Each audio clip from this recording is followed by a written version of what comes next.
Kitchen. I'm your chef Aran. Today we're talking about squashes. As you can tell by my lumberjack outfit, it's fall in New England. So that means squashes. Today I want to show you how to clean acorn squash. So admit it, it's very possible if you're watching this, you've walked by these in the grocery store and been intrigued, but you haven't known how to deal with it. So I really want to show you today. Okay, so first off, the skin on an acorn squash, and really a lot of squashes is actually edible, okay? You don't have to eat it, but I want you to try it, see if you like it, but I'm going to give you two different options on how to prepare this. So first things first. Now, this is kind of a moving target if we don't flatten it out a little bit. So quickly, with a knife, just kind of get the end, and then you can put it on a nice flat surface, all right? Now I'm going to show you something that's going to apply to other things as well. And when you're cutting something that's kind of hard, and you want a long knife, ideally, okay? And then what I like to do is put a towel on top of this knife because you're going to use your weight to kind of get in here, okay? And I know some of us at home may have more dull knives than others, so this is kind of a safety precaution to make sure that you don't kind of slip your hand over here and cut yourself, okay? So get that towel on here, and then just kind of with a determined, oomph, get through the squash there, okay? So then you're left with your two sides like this, and all you need to do is scrape out the seeds. Another lesson we can talk about how to get these roasting. And it's a good idea to kind of have a spoon that has a little bit of a nice thinner tip at the end because it helps you kind of scrape a little bit, okay? So then you have a clear side. We'll do another one just to show you. Really get in there. It smells so good. Just smelling this puts you in that kind of fall mode, okay? So, put those aside.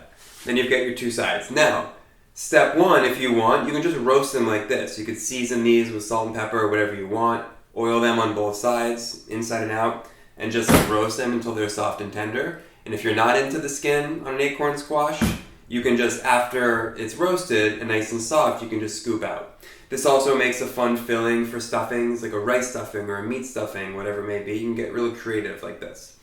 But if you want, you can also just slice. And you have options. You can either go like this way, and cut nice kind of long rounds like that. This is cool because you get the nice natural contour of the acorn squash. Or you can go like this with the grain, okay? And you get smaller half moons, whatever. However you want to cut it. You can also dice it.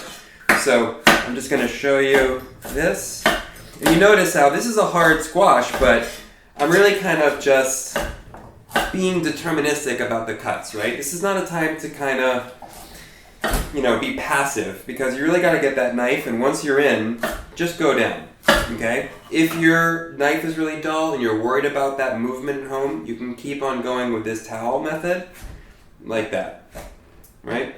Especially if you're dealing with a harder pumpkin or something like that you might be cutting, all right? So that's kind of how to assess the cutting part. And then, I'm going to quickly move this aside, or empty the seeds, because I want to show you the seasoning. So you can scoop the squash in a bowl. You want a big bowl because you want to be able to evenly coat when you're roasting, so that there's fat covering all the little nooks and crannies. So you've seen this olive oil before. I love it. Olympiana. Give it a nice toss. Maybe a little bit more salt. If you want pepper or nutmeg or any spices that you're digging, even some sweet spices like the nutmeg or cinnamon, or clove even, that's cool. You give it a nice toss. Put this back aside. Onto a sheet tray. I like doing this with a silpat. And there you prepared your squash for roasting, okay? So, there's a couple different ways to approach it, but I hope if you were squeamish about approaching acorn squash before, that you feel more at ease and you're gonna go for it next time, okay?